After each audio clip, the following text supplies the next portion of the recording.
एक अल्लाह के बंदे के लिए नबी पाक अलैहिस्सलाम के गुलाम के लिए ज़रूरी करार दिया है। वो तीन खूबियां हैं, सादगी, आजिज़ी और कनात।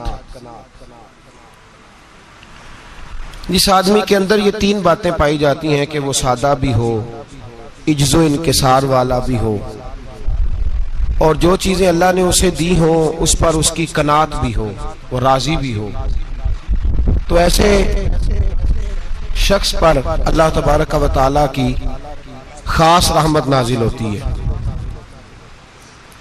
जिस बंदे के अंदर ये सलाहियतें पाई जाएं। हम देखते हैं कि इस जमाने में सादगी, आजिज़ी और कनात वाला पहलू खासा मुश्किल होता चला जा रहा है। कोई भी बरादरी हो, कोई भी कबीला हो, कोई भी इलाका हो, लोगों को अपना आप दिखाने का बहुत शौक होता जा रहा है। मैं भी हूं, मुझे भी मानो, मेरी भी सुनो और मेरी भी तारीफ करो, मेरी तरफ भी तवज्जो करो, ये माहौल बन गया। अगर आप सादगी वाले नहीं होंगे तो फिर आपने कुछ चीजें उधार की ओढ़ी होंगी जो असल नहीं। सादगी जो होती है वो असल होती है, असल रूप होता है आदमी का। अगर आपके अंदर सादगी नहीं होगी तो फिर आपने कुछ चीजें ऐसी अपने ऊपर लागू कर रखी होंगी जो आपका असल नहीं। तो जब आदमी असल से हटता है तो बेसुकून होता है। अल्लाह तबारक व तआला ने मुंह में दांत बनाए हैं तो ये असल है। इनके अंदर धागे के बराबर भी कोई चीज चली जाए तो वो बेचैन कर देती है, क्योंकि वो असल नहीं होती। तो जब आप सादगी में रहेंगे तो असल जगह पे रहेंगे, असल जगह पे, फिर आप तकलीफ में मुब्तला नहीं होंगे। आजिज़ी का मतलब ये होता है कि आप अल्लाह के किसी बंदे को हकीर ना समझें, छोटा ना समझें, जलील ना समझें। एक होती है एहसासे कमतरी कि समझना कि मैं माली तौर पे मेरे पल्ले कोई शय नहीं है, देखो कितना, ये एहसासे कमतरी है। आजिज़ी ये होती है कि ये ना समझ ले बंदा कि मेरे अंदर सलाहियत ज्यादा है, ये कमी है, ये छोटा है, ये निकम्मा है, ये बिल्कुल गुनाहगार है, ये तकब्बुर है। आजिज़ी से रहें, अल्लाह के हर बंदे को अपने से अफजल समझें, आजिज़ी के साथ रहें। कनात ये है कि आपको जो अल्लाह ने दिया है समझें कि मेरा रब सबसे ज्यादा मेरे ऊपर ही मेहरबान है। उसने जो मुझे दिया है वो किसी और को नहीं दिया। ये शुक्र के तौर पर, तकब्बुर के तौर पे ये भी नहीं। कनात करें। आजिज़ी जब आपके अंदर होगी, सादगी होगी, तो जिंदगी इत्मीनान से गुजरेगी, सुकून से गुजरेगी। और आजिज़ी और सादगी का ये वाला तर्जुमा नहीं कि जिस बंदे ने मैले कपड़े डाले हो आप समझे कि ये बड़ा सादा आदमी है जी, हफ्ता आया ना आया नहीं तो सादा है। ये सादगी नहीं होती। नफासत तो हुसैन है इस्लाम का। नबी पाक सल्लल्लाहु अलैहि वसल्लम ने एक मालदार आदमी को फटे पुराने कपड़े पहने हुए देखा था तो हुजूर ने मना किया था। फरमाया अगर अल्लाह नेमत देता है तो बंदे पर उसका असर देखना भी पसंद फरमाता है। अच्छे कपड़े छोड़ दें तो आप सादा हो गए, ये मतलब नहीं। बहुत सारे गरीब लोग भी सादे नहीं होते, जो हर वक्त कहता रहता है मैं किसी चौधरी को कुछ नहीं समझता, तो वो सादा है। जो कहता रहता है कोई नहीं मेरी नजर में, मैं आप बड़ा सियाना हूं, फलाना बंदा आया तो मैंने लाजवाब कर दिया, दो बातें नहीं फिर वो कर सका आगे से, तो आप सादे। आप तो बड़े महान तेज आदमी है भाई, आप तो अपनी करामत सुना रहे। सादगी का मतलब है बेतकल्लफ जिंदगी, जिसमें कोई तकल्लुफ ना पाया जाए। जो बंदा हो वही वो बयान करे, ये सादगी है। ये सादगी के खिलाफ है कि आप जो नहीं है वो आप। मेरा एक तजर्बा है, इसको आप कुरान और हदीस का निचोड़ ना समझिएगा, मेरी जाती बात है तो इसको जादी रहने दीजिएगा। कभी कभी मैं परेशान होता हूँ। आप किसी की दावत खाने जाए ना, वो अकीके की हो, वलीमे की हो, कोई भी हो, अच्छा जब आप खा लेते हैं ना तो फिर वो आदमी मुतालबा करता है कि आप उसकी तारीफ करें, फिर उसका ये मुतालबा होता है। वो बिल्कुल मेरी तरह का देहाती भी हो तो कहता है मैं मुंडिया कल आख्या कि लियाओ फिर कोई कट्टा चंगा तगड़ा जिहा, अज जी आखन ना कि जनाब एदी दावत सी ते इस पकाए कुछ नहीं। वो फिर जिसले कट्टा एडा वधिया लिया के नाई अगे रखिया तो उन्हें पहली बारी इंज दा वेखिया, उन्हें फिर बनाया कि कमाल कर छड़ी। मुतालबा क्या है उसका भला? तो आखे कि जिंज दी तुसां रोटी पकाई मैं कदे नहीं खादी।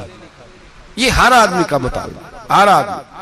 जनाब मैं सवेरे गया हूं तो ताजी सब्जी स्पेशल आपके लिए मैं लेके आया हूं, और ये वो वाली लाया हूं जो मिलती नहीं थी पूरी दुनिया से, सिर्फ मुझे मिली है। तो ये आजिज़ी नहीं, ये सादगी नहीं, ये बनावट है। ये मैं अमीर गरीब, ये सारे लोग ये काम करते हैं, सारे। जो हम नहीं वो हम बन के दिखाते हैं, जो हम हैं नहीं वो हम बनते हैं। उसका नुकसान ये होता है कि जब वो चीज जो असल नहीं होती वो आती है तो तकलीफ देती है। नबी पाक अलैहिस्सलाम की जिंदगी सादी थी। किस तरह की सादी थी? दो जुमले, हजरत अब्दुल्ला इब्ने अब्बास के दो जुमले और बात खत्म कर दी। फरमाते हैं मेरे रसूल पाक अलैहिस्सलाम की जिंदगी सादी थी। ये कैसी सादी थी? फरमाते हैं जो मिलता था हुजूर पहन लेते थे, जो सामने आता था खा लेते थे। कोई तकल्लुफ नहीं कि मैंने ये नहीं खाना, ये खाना है, ये नहीं लेना, ये लेना है। ये मिजाज नहीं, तबीयत नहीं। हमारी तो पसंद नापसंद होती है ना। हुजूर को कद्दू ज्यादा पसंद था, ये तो आपको हदीस में मिलेगा, ये तो मिलेगा। लेकिन ये नहीं मिलेगा कि नबी पाक सल्लल्लाहु अलैहि वसल्लम को गंदम नापसंद थी, ये नहीं मिलेगा। आपको ये तो मिलेगा कि रसूल पाक को दूध ज्यादा पसंद था, ये नहीं मिलेगा कि सादा पानी नापसंद था। ये तो आपको मिलेगा कि नबी करीम सैयद आलम सल्लल्लाहु अलैहि वसल्लम जमीर पर सोने को पसंद करते थे। ये नहीं मिलेगा कि चारपाई पर सोने को नापसंद करते थे। यानी हुजूर की जिंदगी सादी है, उसमें तकल्लुफ हमारी पसंद नापसंद होती है, और जो जोश है हमें पसंद नहीं वो फिर है ही नहीं सही, वो गलत हो गई फौरन, वो सिरे से उसका कोई असर ही नहीं रहा, वो बिल्कुल तबाह हो गई। मेरे हबीब पाक सैयद आलम अलैहिस्सलाम ने सादी जिंदगी गुजारी और आजिज़ी वाली जिंदगी गुजारी। हम लोग आजिज नहीं होते, आजिज नहीं हो। अगर हम लोग आजिज हो जाए तो लड़ाइयां खत्म हो जाए। हर खानदान में हर घर में लड़ाई है, इसका मतलब है कि आजिज़ी, जहां आजिज़ी होती है वहां लड़ाई नहीं होती, झगड़ा नहीं होता। हमारा भाई से, भतीजे से, भांजे से, बीवी से, ससुराल वालों से, रिश्तेदारों से, भाइयों से अगर इख्तलाफ चल रहा है और हर जगह चल रहा है तो सारी जगह तो गलतियां नहीं ना पाई जाती, कहीं हमारी भी गलती होती है। तो ये जो इख्तलाफ चल रहे हैं और सुलह नहीं हो रही, इसकी वजह यह है कि हमारे अंदर आजिज़ी इनकिसारी हो, तो फिर तो झगड़ा ही कोई नहीं। मेरे नबी पाक अलैहिस्सलाम की जिंदगी में आजिज़ी है, इनकिसारी है। इसलिए हुजूर ने कभी लंबी चौड़ी बातें नहीं सुनाई। सहाबा कहते हैं नबी पाक अलैहिस्सलाम तकरीर छोटी करते थे, नमाज लंबी पढ़ते थे। तकरीर, नमाज, हमारी बातें लंबी और नमाजें अल्लाहु अकबर, उल्ट बिल्कुल सिलसिला। नबी पाक अलैहिस्सलाम ने सादगी, आजिज़ी को अपनाया। बहुत गरीब आदमी, बड़ा माड़ा बंदा जो 100 रुपया दिहाड़ी लेता है, और बाहर जब वो दिहाड़ी करने गया है तो वो शाम को जब उसने ना समेटा है ना वो सीमेंट और रेत और वो सारी चीजें, तो वहां वो झाड़ू फेर के आया है। फेरते हैं ना जी मजदूर झाड़ू, ये काम वो करने को तैयार है, पर अपने घर में आके झाड़ू देने को तैयार नहीं वो, इसलिए कि ये उसकी मर्दानगी के खिलाफ है। बाहर जब वो गया है, किसी होटल में काम कर रहा है, टाई पैंट कोट पहन के वो बड़ा अच्छा, वहां अगर उसको बर्तन धोने पड़े तो धो लिए, बल्कि अगर नाराज ना हो जाए बाहर रहने वाले साथी, तो ढेरों लोग बाहर जाके होटलों में बर्तन मांजते हैं, लेकिन वहां उनके रोब को, उनके नाम को कोई धब्बा लगता, लेकिन घर के अंदर जिस बर्तन में उन्होंने खुद रोटी खाई है, अगर उनको ये कह दिया जाए ना कि ये धो लो, तो फिर तो तलाक तक नौबत आ जाती, फिर तो मसला खराब है। फिर तो हो सकता है कि बीवी की अम्मा की भी खैर ना हो, तुझे उसने सिखाया ही कुछ नहीं, मुझे ही तूने कह दिया उठ जा। ये हमारा हाल है, और है हम सारे आजिज़ मिस्कीन, है हम सारे माड़े गरीब, ये सारा अपनी जगह तय। लेकिन जहां डटना है, बल्कि यूं समझ लें कि जहां रोब ना चला वहां मिस्कीन हो गए, और जहां चल गया अब बादशाह हो गए। मेरे रसूल पाक सैयद आलम अलैहिस्सलाम का उसवा नूर सुनो, सैयदा तैयबा ताहिरा हजरत आयशा सिद्दीका रदी अल्लाह ताला अन्हा फरमाते हैं, हुजूर घर में आते, अगर घर के अंदर झाड़ू देने वाला है तो मुस्तफा ने उठा के काम करना शुरू कर दिया है। ये मामूली बात नहीं। अगर हजरत फातिमा ज़हरा की चक्की पीसने के लिए फरिश्ते आ सकते हैं तो रसूल पाक के घर का काम करने के लिए भी आ सकते हैं। लेकिन मेरे नबी पाक सल्लल्लाहु अलैहि वसल्लम घर में अपने कपड़े धो लेते, फट जाते तो हुजूर सी लेते। यहां तक कि हजरत आयशा फरमाती है, एक दिन हुजूर ने कहा खाना पकाओ, तो मैंने कहा कनीज आटा गूंद रही है। नबी पाक ने मालूमात की तो पता चला कि वो कनीज तो जा चुकी, बीमार थी। फरमाती है हुजूर ने अपने दस्ते मुबारक से आटा गूंदा, नबी पाक ने गूंदा, नबी पाक ने। लगे जो मजदूर शाह ऐसा, न धुन न दौलत सरबराह ऐसा, अरश नशी का जमी पे घर है, मेरा पैगंबर अजीम तर है। नबी पाक ने आटा गूंदा और आटा गूंद के फरमाया आयशा आओ रोटी पका दो। मैंने आटा गूंद दिया है। ओ भाई मैं बहुत बड़ा नवाब हूं मैं आजिज मिस्कीन, लोगों की मैं कमियां कोताहियां सुनाता हूं, लेकिन अगर जरा सा भी हाथ हिलाना पड़े तो उस वक्त ना जहां रोब चलता है वहां तो चलाना चाहिए ना।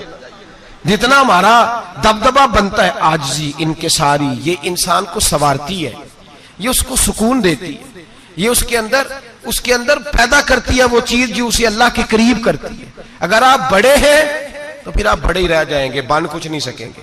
अगर आप में तकब्बुर है तो फिर अना का बुत कायम हो जाएगा, बन कुछ नहीं सकेंगे आप। हर आदमी को अपना आप दिखाने का शौक है, बनाने का शौक है, शोहरत, नाम बरी, अपने आप को जाहिर करना, बताना। 1,44,000 सहाबा थे मेरे रसूल पाक के, सारे कहिए सल्लल्लाहु अलैहि वसल्लम। जब हुजूर का नाम सुने तो दरूद पाक पढ़ा करें सल्लल्लाहु तआला अलैहि वसल्लम। 1,44,000 सहाबा थे, काम कर गए, किसी ने नाम नहीं बनाया, काम किया। शायद चंद 100 के नाम किताबों में मिलते हो, बाकियों ने काम किया, नाम पर तवज्जो ही नहीं। और कुछ ऐसे भी थे जो आए नहीं, बात मानी है मेरे नबी पाक की, हजरत वैसे करनी रदी अल्लाह, तशरीफ नहीं लाए, घर रह के भी हुजूर की बात मानी है। माँ की खिदमत करो, नहीं आए, खिदमत करी, तशरीफ नहीं लाए, घर रह के बात मानी। दर्जा क्या दिया मेरे रसूल पाक अलैहिस्सलाम ने? ड्यूटी लगाई मौला अली शेर खुदा की, हजरत उमर फारूक रदी अल्लाह ताला। फरमाया मेरा जुब्बा ले जाना और मेरे अवैस से मिलना और उसे कहना मेरी उम्मत की बख्शिश की दुआ मांगे। भाई घर रह के बात मानी, कोई शोरा नहीं, कोई नाम नहीं। इमाम अब्दुल वहाब शौरानी कहते हैं करन के लोग उन्हें रोड़े मारते थे और उनसे पूछते थे तेरा नाम क्या है, तो जनाबे वैसे करनी फरमाते थे अगर तो कयामत में बख्शा गया तो नाम बता दूंगा, और अगर वहीं अड़ गया तो नाम से क्या रह जाएगा, यहां तो लिखा रह जाएगा। और फिर दुआ मांगी, इमाम शौरानी ने लिखा है दुआ मांगी हजरत अवैस करनी ने, ए अल्लाह मैंने जिंदगी छुप के गुजारी है, मुझे जाहिर ना करना।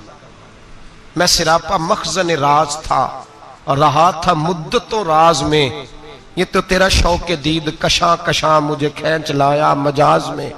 ए अल्लाह मैंने पर्दे में वक्त गुजारा है, अल्लाह मस्तुरना बिसुत्रिकल जमील। ए अल्लाह बस मुझे पर्दों में रखना, पर्दों में। उठ बुलिया चल उथे बसीए, जिथे बस देनी सारे ही अन्ने, ना कोई साडी जात पछाणे ना कोई सानू मन्ने। ए अल्लाह मुझे पर्दा दे, शोहरत नहीं चाहिए, मेरा नाम ना हो, कोई जाने कोई पहचाने ना, बस मैं तेरा हूं तो छुप के तेरे पास आ जाओ। इमाम फरमाते अल्लाह 70,000 फरिश्ते कयामत के दिन हजरत वैसे करनी की शक्ल के पैदा करेगा और उन फरिश्तों के अंदर छुपा के जनाबे अवैस को अपनी और अपने महबूब की बारगाह तक ले जाएगा, क्योंकि वो छुपे रहे। जरूरत नहीं, मैं सिरापा मखजन राज था, मैं तो रहा था मुद्दतों राज में, ये तो तेरा शौक के दीद कशा कशा मुझे खींच लाया मजाज में। शौक नहीं, मुझे भी पूछ लो, मेरा भी नाम ले लो। अब तो इस कदर ज्यादा अना का बुत आ गया, रोटी खिलाओ, जिसको खिलाई उसकी फोटो खींच के फेसबुक पे दो, पानी पिलाया तो पहले उसकी फोटो दे लो, अगर सलाम लिया तो पहले छोड़ दो यार, बस करो। ये अना के बुत बना लिए हम लोग, किस चक्कर में पड़ गई है दुनिया। एक गरीब को 2, 4, 5 रुपए क्या दे दिए, एक आटे का थैले का दे दिया, 4 अखबारों में खबर दे दी, ये आजिज़ी है, ये तरीका है। अब तो लोग यहां तक रियाकारी करने लगे, नमाज पढ़ने के लिए आते हैं तो पहले फोटो खींच के आते हैं, जुम्मे की तैयारी करते हुए। बस कर दें, बस करें, कहीं रुके, किसी जगह स्टॉप करें, अपने अंदर इंकिसारी पैदा करें। जो खत्म हो गया वो बच गया, जो अपने आप को बनाता रहा वो कभी बन ना सका। बचा वही जो रब की बारगाह में मिट गया। हमारी तो उम्र गुजर गई है अपने आप को तामीर करते, सारी जिंदगी गुजर गई। मेरा भी नाम लो, 30 साल में रह के आया हूं जी सऊदी अरब के फलाने महल्ले में, किसी से मेरा नाम पूछोगे तो पहुंच जाओगे। क्या होते थे आप वहां, क्या नाम पूछे? वहां तो बादशाहों के नाम अब कोई नहीं लेता, मिट गए, जो आए थे चले गए। गखड़ आना तो चौक से किसी से भी पूछ लेना, मैं भी होता हूं, क्या होते हो? यहां बड़े लोग थे जिनका तूती बचता था, खत्म हो गए। तू और मैं भी जाने वाले, और जमाना आएगा, मिटने के लिए दुनिया आई है। अगर दुनिया में खुद ब खुद अपने आप को मिटा के रखोगे तो अल्लाह इज्जत अता फरमाएगा। हम तो इतना खड़े हुए हैं कि बहनों से, भाइयों से, ससुराल से, रिश्तेदारों से कट गए हैं बिल्कुल, इसलिए कि बुत नहीं टूट रहा अंदर का। मेरे नबी पाक सैयद आलम अलैहिस्सलाम के गुलाम बड़ा कुछ थे, पर उनकी जुबानों पे कभी कुछ होने का जिक्र नहीं आया। बड़ा कुछ थे वो, बड़ा कुछ थे। हजरत अबू बकर सिद्दीक रदी अल्लाह, बड़ा कुछ थे ना, क्या बात थी। मेरे मुस्तफ़ा करीम सैयद आलम सल्लल्लाहु अलैहि वसल्लम ने फरमाया, अबू बकर मेरा वो खलील है कि दुनिया में भी मेरा सज्जन है, कयामत में भी मेरा दोस्त होगा। दुनिया और आखिरत में वही अबू बकर है।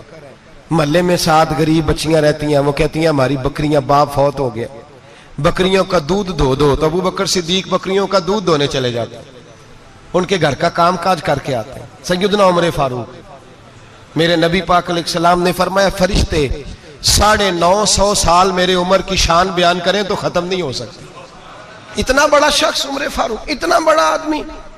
एक दिन ऐलान किया उमर फारूक ने, लोगों मस्जिद में आओ, बात करनी है। अमीरुल मोमिनीन का पैगाम है, सारे मस्जिद में आ जाए। खचाखच मस्जिद नबी सहाबा से भर गई। और ऐसा जब ऐलान होता था तो सहाबा दौड़ के आते थे, शायद को जंग है, शायद किसी ने हमला कर दिया है, शायद कोई नई बात है। दौड़े आए लोग, मस्जिद नबी खचाखच भर गई। सैयदना फारूक आजम रदी अल्लाह तआला अन्हु मिंबर पे बैठे।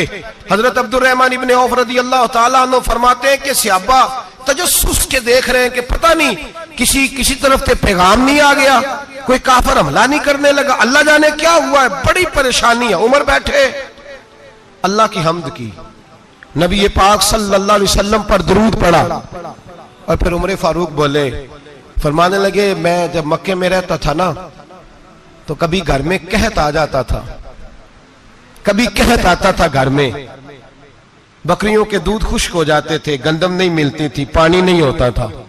तो फरमाया मेरी अम्मा मुझे खाला के घर भेज देती थी। कबीला बनु मखजूम, उस कबीले में मेरी खाला की शादी हुई थी, तो वो मालदार लोग थे, उनके पास ज्यादा बकरियां, ज्यादा ऊंट, ज्यादा गायें, ज्यादा खेत थे। हजरत उमर फारूक फरमाने लगे, मैं उनके घर जाता तो मेरे खालू समझ जाते कि उमर को इसलिए भेजा गया है कि कहत आ गया है। फरमाते हैं वो मुझे सवेरे बकरियां चराने ले जाते, शाम तक मैं उनकी बकरियां चराता। अमीरुल मोमिनीन उमर, एक तरफ मसला यह है कि कैसर और किसरा की दीवारें हिल रही है उमर के नारों से, और इधर उमर मिंबर पे बैठ के खुतबे दे रहे हैं। फरमाते हैं मैं बकरियां चराता, शाम तक खाला के घर जाके मजदूरी करता, और फरमाते हैं शाम होती तो एक मुट्ठी किशमिश मुझे देते वो। आप फरमाते हैं मैं बड़े कद वाला था, एक मुट्ठी किशमिश मिलती है, कभी एक मुट्ठी खजूरें, मैं शाम को खा के सो जाता। कई महीने यूं ही गुजरते तो मेरी अम्मा का पैगाम आता कि हालात सही हो गया, मेरे बेटे को भेज दो। ये बात कही, हजरत उमर रोने लगे और फिर कहने लगे अब वो वक्त आया है कि लोग मुझे अमीरुल मोमिनीन उमर कह के पुकारते हैं। बस ये 2 बातें की। उमर ने कहा चलो जोहर का वक्त हो गया, अजान पढ़ो, उठो नमाज पढ़े, उठो। अजान हुई, इकामत हुई, जनाबे उमर ने नमाज पढ़ाई, लोग चले गए। तो सैयदना अब्दुर रहमान इब्ने औफ जराना था जनाबे उमर से, बाजू पकड़ के कहने लगे उमर सियाना बंदा यार, तू ये 2 बातें सुनाने के लिए इतना मजमा इकट्ठा किया था, ये 2 बातें कहने के लिए कि मैं खाला के घर जाके मजदूरी करता था तो एक मुट्ठी किशमिश मिलती थी, एक मुट्ठी खजूरें, ये कहने के लिए कि मैं बकरियां चराया करता था। तो हजरत उमर फारूक रदी अल्लाह तआला अन्हु फिर रोए, फिर आंखों में आंसू आए। कहने लगे अब्दुर रहमान, आज ना मिस्र शाम से कुछ लोग आए थे और वो बता रहे थे कि उमर तेरा डंका वहां भी बड़ा बजता है, वो मुझे कह रहे थे तेरे नाम के वहां भी बड़े दबदबे हैं, बड़े तज़किरे हैं। तो मेरा नफ्स मुझे कह रहा था उमर देखा तू यहां बैठा है और वहां तेरे नाम का शोर हो रहा है, मुझे इसने बड़ा किया है। तो मैंने आज मुस्तफा के सारे गुलाम इकट्ठे करके अपनी औकात बता दी है। मैंने अपनी औकात बताई है कि मैं कुछ नहीं, कोई शय नहीं, कोई चीज ही नहीं, असी किसी दे कुछ नहीं जे लगदे, ना कोई साडा दर्दी। मैंने बताया है कि मैं तो किसी के बकरियां चरा के एक मुट्ठी किशमिश लेके गुजारा किया करता था। गुजारा मुझे मेरे कुछ साथी ना ले गए गुजरांवाला सर्दियों के मौसम में, मुझे कहने लगे स्वेटर पसंद कर लें अपनी मर्जी का। तो मैंने कहा यार मुझे तो वही मजा आता है जो मेरी अम्मा क्रोशिये से बनाया करती थी। वो पहले अब्बा पहनते थे, फिर वही स्वेटर बड़ा भाई पहनता था, फिर हमारे खाते में आ गया। और फिर उसकी तारीफें होती थी गुर्बत छुपाने के लिए, उसकी तारीफें होती थी, बड़ी मेहनत से बना है जी, क्या बात है, बड़ा गर्म है। तो अब छोटे भाई को दे दिया जाए। हमने कहा वही जमाना देखा है, वही रंग देखा हुआ है और उस पर फख्र है। अब तो लोग जब कुछ हो जाता है ना, 2-4 लोग जानने लगते हैं तो लोग फटाफट दावा कर देते हैं खानदानी रईस आजम हूं, बड़ी बात है। ऐसी कोई बात नहीं। जिसको अपना आप याद रहता है उसे खुदा भी याद रहता है, जिसे अपना आप याद रहता है उसे रसूलुल्लाह भी याद रहते हैं, जिसे अपना आप याद रहता है उसकी नजर में दूसरे लोग भी कुछ होते हैं।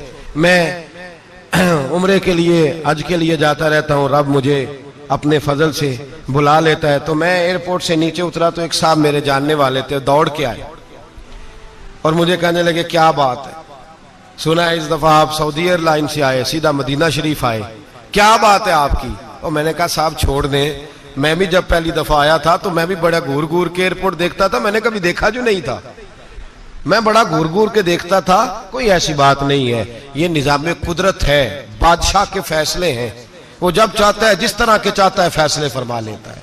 तो ये उसके फैसलों की बात है। हम लोग ना जिस हैसियत पे होते हैं वहीं रह जाते हैं, पिछली बात भूल जाते हैं। इसलिए हम चाहते हैं जो भी हमें मिले झुक के मिले, जो भी आए, और ये मेरा आपका सबका मुश्तरका मामला है। मेरे नबी पाक सल्लल्लाहु ताला अलैहि वसल्लम ने सहाबा से पूछा तुम्हें बताऊं जन्नत के बादशाह कौन होंगे? जन्नत के आम लोग नहीं, जन्नत के, बोलिएगा जरा, जन्नत के अल्लाह बादशाह। जन्नत में तो जाना बड़ी बात है, हुजूर जन्नत का भी बादशाह। इब्ने माजा में लफ्ज है, तुम्हें पता है जन्नत के बादशाह कौन होंगे? तो मेरे मुस्तफा करीम सल्लल्लाहु ताला अलैहि वसल्लम के गुलामों ने कहा हुजूर हमें नहीं पता। तो हुजूर ने फरमाया जन्नत के बादशाह वो लोग होंगे जिन्हें दुनिया में कोई भी नहीं जानता था, जिनके कपड़े सादे होते थे, जो गरीब लोग होते, जो सिफारिश करते थे तो उनकी कबूल कोई नहीं करता था, जो किसी के साथ जाते थे तो उनको मानता कोई नहीं था। वो जन्नत के बादशाह होंगे, बादशाह। और फरमाया क़यामत के दिन जब लोग उन्हें देखेंगे तो उन पर फख्र करेंगे, रश्क करेंगे, कहेंगे क्या बात है तुम्हारी। यहां तो शौक ही बड़ा है, गरीबों ने भी पोस्टर बनाए हुए हैं, डाकुओं, लुटेरों, चोरों की तस्वीरों के साथ लगवाए हुए, अपने आप को बड़ा करने के लिए। आज ही इख्तियार करें, आज ही इख्तियार करें, अपने आप को मिटाने की कोशिश करें। रब करीम के बंदे आगे बढ़ बढ़ के अपना आप दिखाते नहीं, बड़ा शौक है, पहले फोटो खिंचा लो, बाकी बातें बाद में होंगी, पहले वीडियो बना लो, बाकी कुछ और बाद में होगा। पहले अब तो परसों तरसों मुझे एक मौलाना कहने लगे कि आपसे मैंने, वो यहाँ जुमा पढ़ने आते हैं कभी कभी, मेरे दोस्त हैं, कहते हैं आपसे मैंने सुना था कि अगर कोई, उस नबी पाक का फरमान है, अगर कोई नजराना दे तो उसको ले लो, अगर कोई तोहफा दे तो उसको, हुजूर ने फरमाया ले लो अगर तुम्हें को देता है, अपनी मर्जी से, मांगना मना है, खुद दे दे तो ले लो, वरना एक वक्त आएगा तुम मांगोगे तुम्हें मिलेगा नहीं, जब को दे दे तो ले लो। कहने लगे आपने कहा था को दे दे, तो उस वक्त से मैं, कोई सूट देता है मुझे मेरी मस्जिद का नमाजी तो मैं ले लेता हूं, कोई मुझे कोई और शायद देता है तो मैं आपसे सुन के, तो अगर मेरी मस्जिद का नमाजी सूट पकड़ाते साथ फोटो भी खींचे तो फिर मेरे लिए क्या हुक्म है? वो खुशबू की डब्बी देते हुए साथ फोटो भी खींचे, फिर मेरे लिए क्या हुक्म है? कहने लगे रमजान में ये हाल हुआ है कि लोग कपड़े दे रहे थे और फोटो खींच रहे थे, क्या चक्कर है, कहां चले गया? गरीब आदमी की इज्जत नफ्स को कुचल डाला पकड़ के। एक जोड़ा साल के बाद इमाम को दिया, उसकी भी तस्वीर खींच के फेसबुक पे दे डाली। ये हमारी आजिज़ी है, ये हमारा प्यार है, ये हमारा अंदाज है। भाई ये हम गलत रास्ते पे, गलत डगर पे चल निकले, हमें वापस आना पड़ेगा। मेरे नबी पाक अलैहिस्सलाम ने आजिज़ी को पसंद किया। हुजूर शोहरत से, नामवरी से दूर रहते। नबी पाक अलैहिस्सलाम ने आजिज़ी, इनकिसारी और सादगी और कनात इनको अपना के रखा, सीने से लगा के। ये नहीं कि माल नहीं आया, बहरीन से लाखों दिनार आए हुजूर के जमाना ज़ाहिरी में।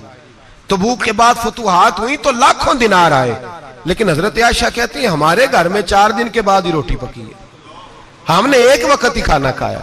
लाखों रुपया आया है, पर हमारे घर के अंदर जो खाना आया है वो सिरका ही आया है। हमने रात अगर रोटी बच गई है तो सवेरे उठ के रात वाली खाई है। हमारे घर के अंदर वही हालात रहे, इसलिए कि मेरे नबी पाक अलैहिस्सलाम ने फरमाया मैं तुम्हारी दुनिया से हासिल करने नहीं आया, मैं तो मुसाफिर की तरह वक्त गुजारने आया। हम ज्यादा के चक्कर में निकले तो बड़ा कुछ कुचल के आ गए। बड़ा कुछ आजिज़ी जब पैदा होती है, इनकिसारी जब पैदा होती है, जब तवाज़ो आती है, फिर इंसान बनता है, फिर वो समझता है, फिर उसके अंदर तब्दीली आती है, फिर वो। और बुजुर्ग फरमाते हैं आजिज़ी वाले को नमाज में भी लज्जत आती है। वरना तो किसी ने पूछा था, एक शायर इस्लामाबाद में रहते थे, तो उनसे किसी ने पूछा कि आपका शहर किस तरह का है। उन्होंने कहा मेरा उस शहर अदावत में बसेरा है जहां लोग सजदों में भी लोगों का बुरा सोचते हैं। मेरा उस शहर अदावत में बसेरा है जहां लोग सजदों में भी लोगों का, नमाज पढ़ते हुए कहते हैं देखो कितनी बू आ रही है इससे, कपड़े नहीं बदल के आया। नमाज पढ़ते हुए भी साथ वाले के बारे में बुरा सोच रहे। जब आजी सैयद अहमद कबीर रिफाई रहमतुल्लाह ताला अलैह, ये सिलसिला रिफाइया के शेख हैं, आला हजरत रहमतुल्लाह अलैह ने इनकी बड़ी तारीफ लिखी है फतावा रज़विया में। मिस्र के अंदर सिलसिला रिफाइया और शाज़िलिया, बहुत सारे लोग इस सिलसिले में मुरीद हैं।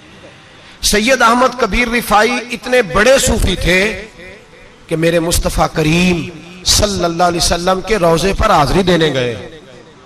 नबी पाक की बारगाह में हाथ दुआ करें अल्लाह हम सबको वहां हाजिरी नसीब फरमाए, अल्लाह हम सबको बार बार ये मौके अता फरमाए। सैयद अहमद कबीर रिफाई हाजिरी देने गए तो जब नबी पाक के गुम्बद पे पहुंचे तो कहने लगे या रसूलल्लाह मैं कब्र देखने नहीं आया, मैं तो दीदार करने आया। हुजूर ये तो ज़ियारत में करता रहता था, दीदार करने आया।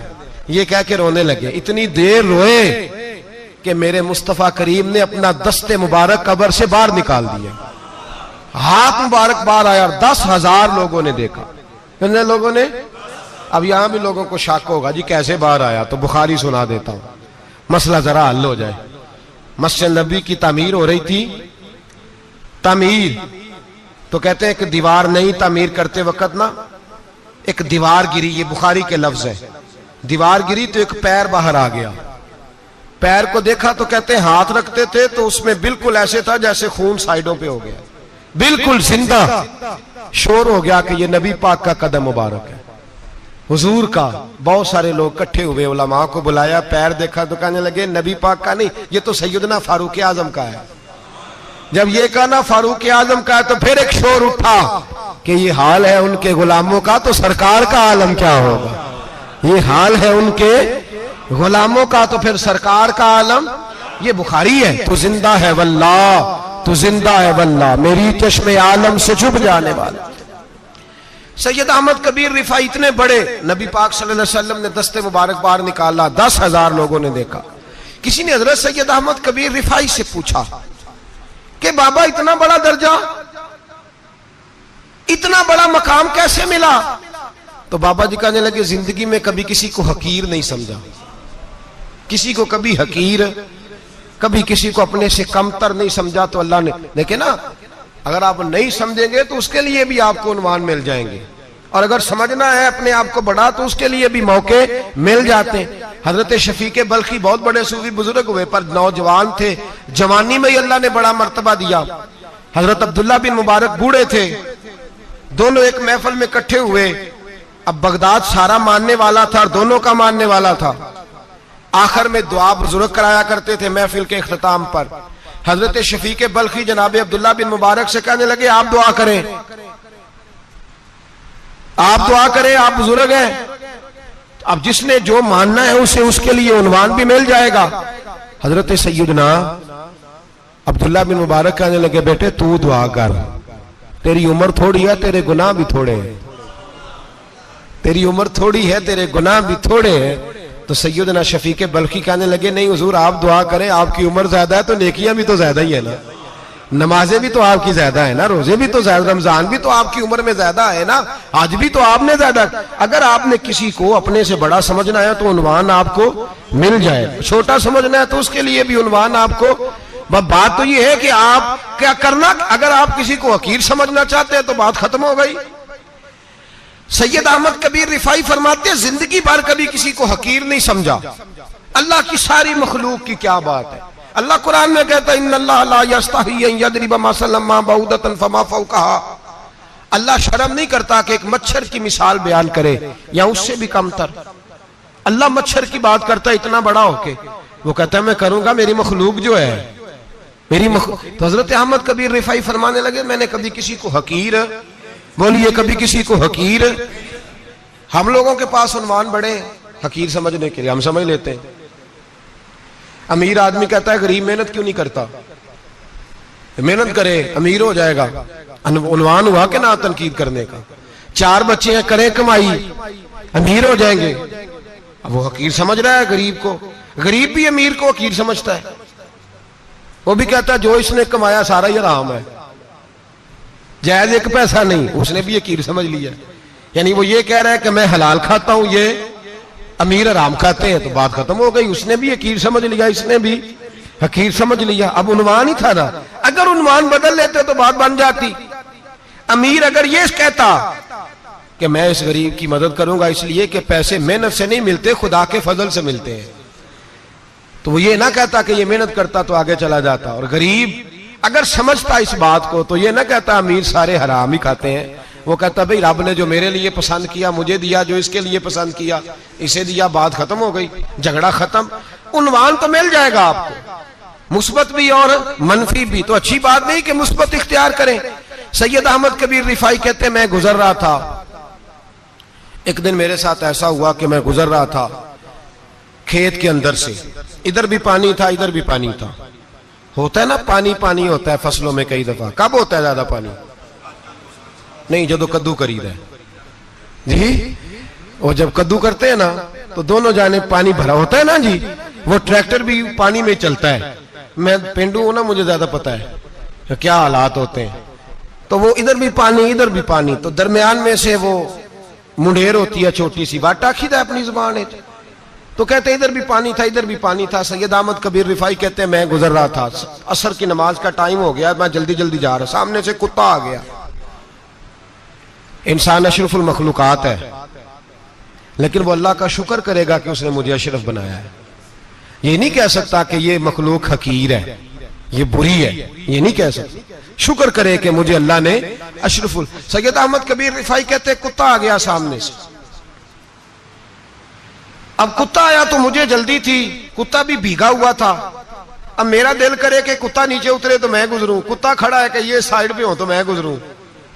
कहते हैं देर हो गई तो मुझे डर लगता था, मैंने कभी कुत्ते को भी नहीं झिड़का था, कभी कुत्ते को भी, अपनी इतनी हैसियत ही नहीं, झिड़का ही नहीं कभी किसी को। आप फरमाते हैं देर हो गई तो मैंने कहा या अल्लाह, हजरत सैयद अहमद कबीर कहते हैं मैंने कहा या अल्लाह इस कुत्ते को जुबान ही दे दे, मैं इसे कुछ समझा ही दूं, इसे जुबान ही दे दे, तू तो कादरे मुतलक है। उसे जुबान दे दी तो मैंने कुत्ते से कहा नीचे उतर जा, मैंने नमाज पढ़नी है। तो कहने लगा बाबा जी आप उतर जाए, आप उतर जाए, आप उतर जाए, मैं क्यों उतरूं? तो सैयद अहमद कबीर रिफाई कहते हैं मैंने उससे कहा कि बात यह है कि मेरे ऊपर नमाज फर्ज है, तेरे ऊपर फर्ज नहीं, तो मैंने नमाज पढ़नी है। अगर मैं खेत में उतर गया तो कीचड़ है, मेरे कपड़ों को मिट्टी लग जाएगी, पता नहीं पानी पाक है कि नापाक है, तो तू उतर जा, तेरे ऊपर नमाज नहीं फर्ज, तो मुझे जाने दे। तो सैयद अहमद कबीर रिफाई कहते हैं उसने ऐसी बात की कि मेरे ऊपर वजब तारी हो गया।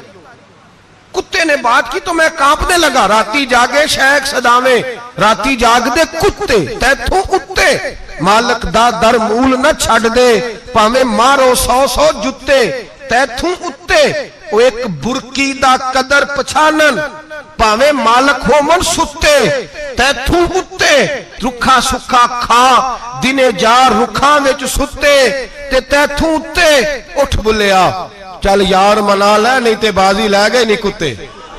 उठ बुलिया चल यार मना लै नहीं ते बाजी लै गए कुत्ते ते तैथू उत्ते। सैयद अहमद कबीर रिफाई कहते हैं वो मुझे कहने लगा आप उतर जाए, तो मैंने कहा भाई मेरे ऊपर नमाज फर्ज है, तेरे ऊपर फर्ज नहीं, तू उतर जा, मेरे कपड़े आलूदा हो जाएंगे तो क्या करूंगा। तो कहते हैं उसने बात की तो मैं घबरा गया और छलांग लगा के मैं खेत में उतर गया। मुझे कहने लगा बाबा जी कपड़े अगर आपके कीचड़ से आलूदा हो गए तो पानी से साफ हो जाएंगे, और अगर मुझे हकीर जान के आपका दिल आलूदा हो गया तो 7 समुद्रों से भी साफ नहीं होगा। कपड़े पानी से धुल जाएंगे और दिल अगर तकब्बुर से आलूदा हुआ तो 7 समुद्रों से भी सही हो सकता ना ना ना। हकीर नहीं जानना, ना मौलवी को, ना सूफी को, ना दरवेश को, ना खेत में काम करने वाले को, ना पट्टे पे मजदूरी करने वाले को, ना गाड़ी का शीशा साफ करने वाले को, ना तेल डालने वाले को, ना किसी को हकीर ना जान, ना किसी के हाल पे तंज कर, ना किसी के गम का मजाक उड़ा, वो जिसे चाहे जैसा नवाज दे।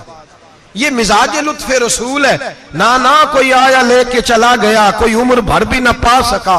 मेरे मौला तुझसे गिला नहीं, ये तो अपना अपना नसीब है भाई, हकीर नहीं जानना।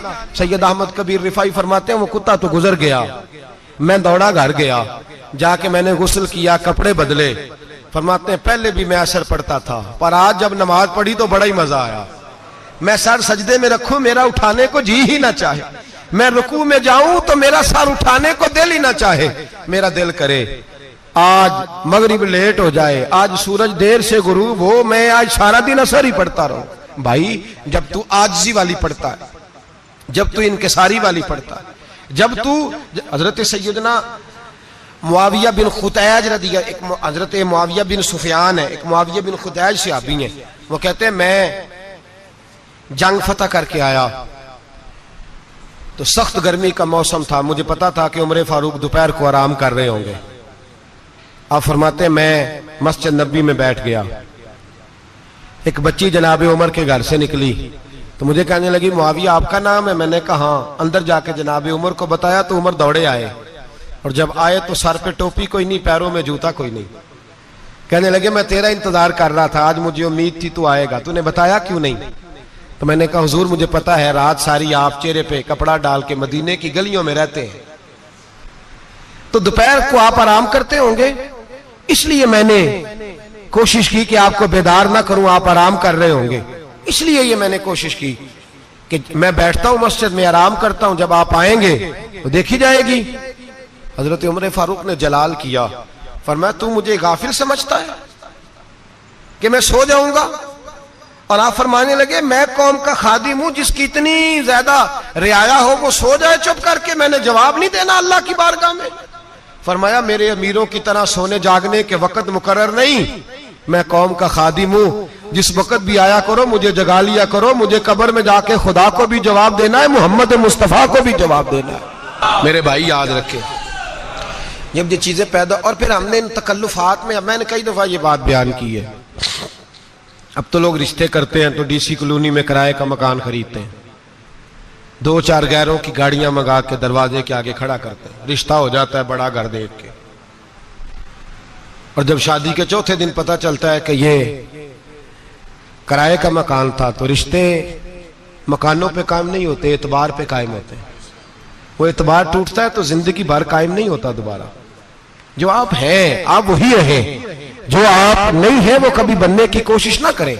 और मेरे अजीज ये भी याद रखें आजिज़ी आपको सवार देगी, और वैसे भी हम अल्लाह के हुजूर जाने वाले, अगर पर्दों में छुप के चले जाएंगे तो बच जाएंगे, और अगर हम अपना आप दिखाते ही रहें, सारी जिंदगी इसी चक्कर में रहें कि मुझे भी पूछो, मुझसे भी मुशावरत करो, मेरी भी बात सुनो, तो ये अना की दौड़ तो खत्म ही नहीं होती। हिर्स सिर्फ पैसे की नहीं होती, हिर्स हवस शोहरत की भी होती है। और नबी पाक सल्लल्लाहु अलैहि वसल्लम ने इसको भी बयान फरमाया है कि ये जो तेरे अंदर चीज पैदा होती है ना, मैं जाना जाऊं पहचाना जाऊं, इससे भी अपने आप को बचा। सहाबा के बाद जिस शख्स की खिलाफत सबसे मजबूत हुई वो हजरत उमर बिन अब्दुल अजीज थे। इतनी बेहतरीन खिलाफत की कि लोगों को हजरत उमर का जमाना याद आ गया। हजरत उमर बिन अब्दुल अजीज इराक में रहने वाली एक औरत थी। उस औरत का खामद फौत हो गया तो 5 बच्चियां यतीम थी।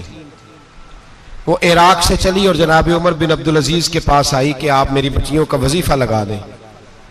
वो कहती है जब मैं पहुंची ना, यहां तो अब तो इस्तकबाल, आना जाना बड़े मामलात है।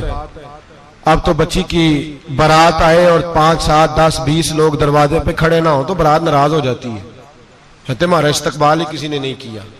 तो इस्तकबाल तो अब इस तरह है जिस तरह नशा नहीं होता, ये इस्तकबाल की हालत है, अमीरों से लेके गरीबों तक। मुझे पूछा ही नहीं किसी ने, कुर्सी नहीं दी, आगे नहीं बिठाया, ये वाला मामला है। और मैं मेरी तरह के लोग, नेक लोगों की बात नहीं करता। अब तो हम देखते हैं फला मौलाना का इस्तकबाल हो रहा है, फला के लिए लोग खड़े हो रहे हैं, नारे लग रहे हैं। और अब तो मैं देखता हूं ऐसे ऐसे हाथ लहराते हैं सूफी और दरवेश कहलाने वाले, जैसे सियासी लीडर लहराया करते हैं। ये क्या तरीका हुआ? ये कौन सा तर्ज जिंदगी? मेरे नबी पाक सल्लल्लाहु अलैहि वसल्लम ने फरमाया जो ख्वाहिश करे कि मैं आऊं और लोग खड़े हों वो तो जहन्नमी है, तो दोज़खी है। सारे वही तरीके हम इख्तियार करते जा रहे हैं, वही प्रोटोकॉल है हर जगह। वो लोग जिनके दरवाजे खुले होने चाहिए थे वहां भी हर वक्त के लिए मामला तय हो गए। याद रखें मेरे नबी पाक अलैहिस्सलातु वस्सलाम ने जो तालीमात दी, हज़रत उमर बिन अब्दुल अजीज रहमतुल्लाह ताला अलैह। औरत कहती है मैं पहुंच गई, मैंने लोगों से पूछा घर कहां है, तो कहा वो जहां बोरी लटक रही है ना बाहर, टाट का पर्दा लगा हुआ है, वो हज़रत उमर बिन अब्दुल अजीज का घर है। कहती है मैं दरवाजे पे दस्तक दी, एक औरत ने दरवाजा खोला तो मुझे बीबी जान के अंदर बुलाया। तो उनके घर के अंदर जब मैं दाखिल हुई तो बड़ा सारा सेन था, एक तानिम कुआं लगा था, एक तरफ एक बड़ा दरख्त था और एक छोटा सा बनाई हुई थी जगह बर्तन धोने के लिए। और बीबी ना बर्तनों को मिट्टी लगा के साबुन लगा के बैठी हुई थी, काम कर रही थी वो औरत। मुझे उसने दरख्त के नीचे बिठाया, पानी पिलाया। कैसे आई हो? मैंने कहा अमीरुल मोमिनीन से मिलना है। कहने लगी बैठो थोड़ी देर में आ जाते। कहती थोड़ी, मैंने समझा घर की कोई मुलाजमा है, मैं बैठ गई। थोड़ी देर गुजरी, फिर दस्तक हुई, उस बीबी ने उठ के दरवाजा खोला। तो जब वो शख्स अंदर आए तो कहने लगी बड़ी देर से बर्तनों को साबुन लगा के बैठी हूं, कहां रह गए थे? कहती है वो साहब कहने लगे बस जरा मसरूफ हो गया था, दौड़े गए, कुएं से पानी निकाला, बीबी को दिया, उसने बर्तन धोए। कहती है फिर थोड़ा सा सिरका और एक रात की रोटी वो लाई, उस शख्स ने खाई। मैंने कहा कि ये दोनों घर के मुलाजम हैं, मियां बीवी काम करते हैं। जब वो खाना खा चुके तो वो औरत मेरे पास आई, कहने लगी उठ के मिल लो अमीरुल मोमिनीन से। मैंने कहा कौन अमीरुल मोमिनीन? तो कहने लगी कब से तो आए हैं, ये जिसने कुएं से पानी निकाला यही मुसलमानों का अमीर है, और ये जिसने दरख्त के नीचे बैठ के सिरके से रोटी खाई है यही है। ये फरिश्तों की दास्तान नहीं, ये वो लोग हैं।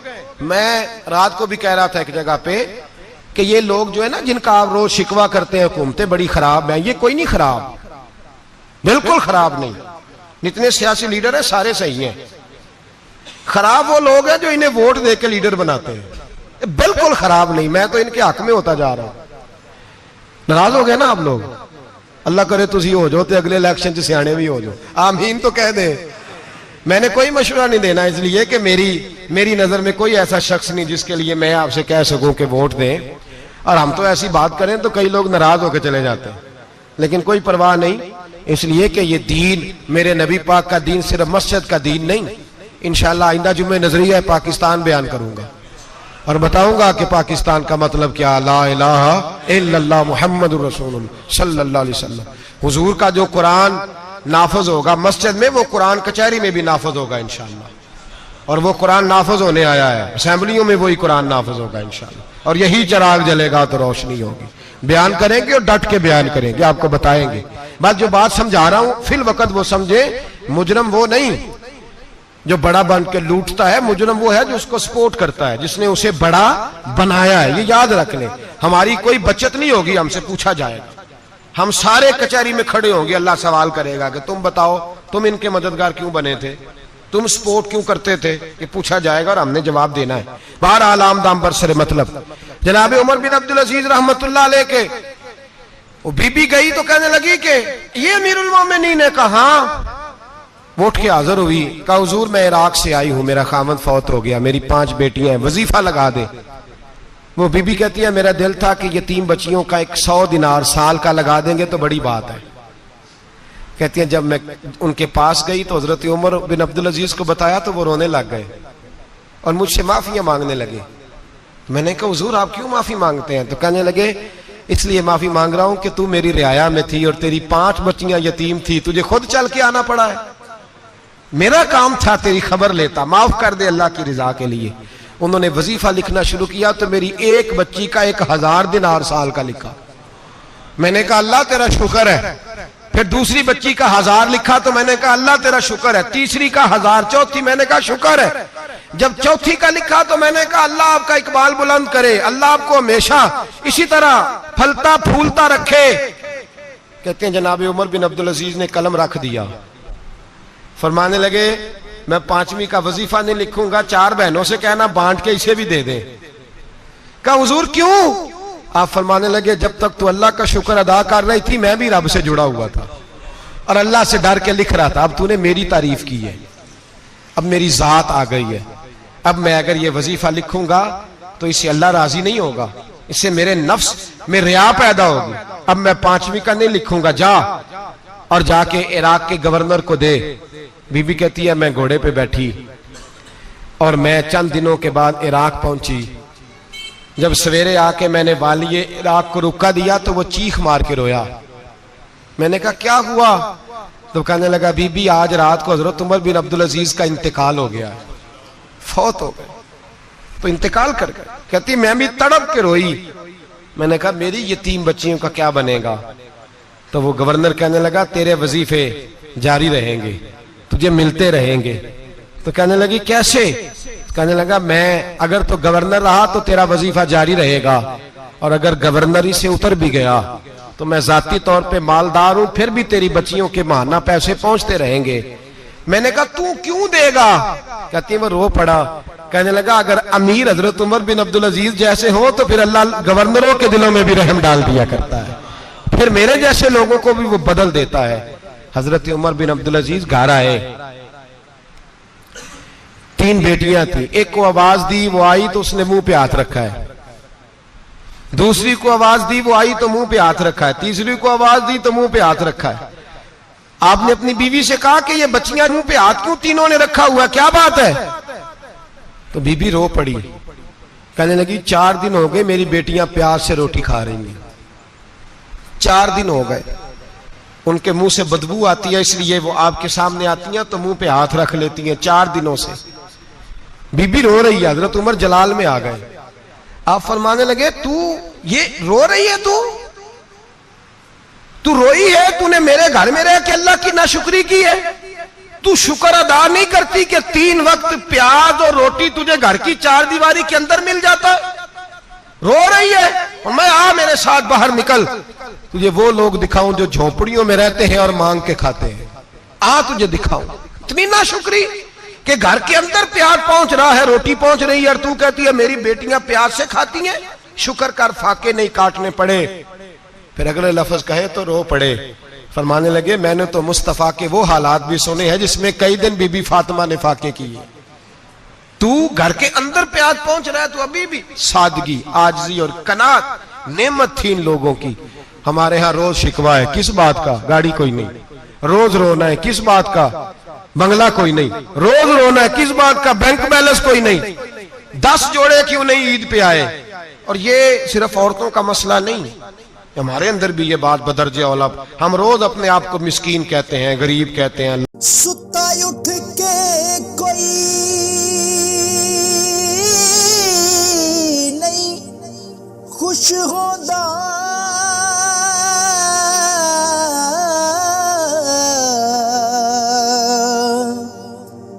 बड़े सुते जगा के मैं वेख्या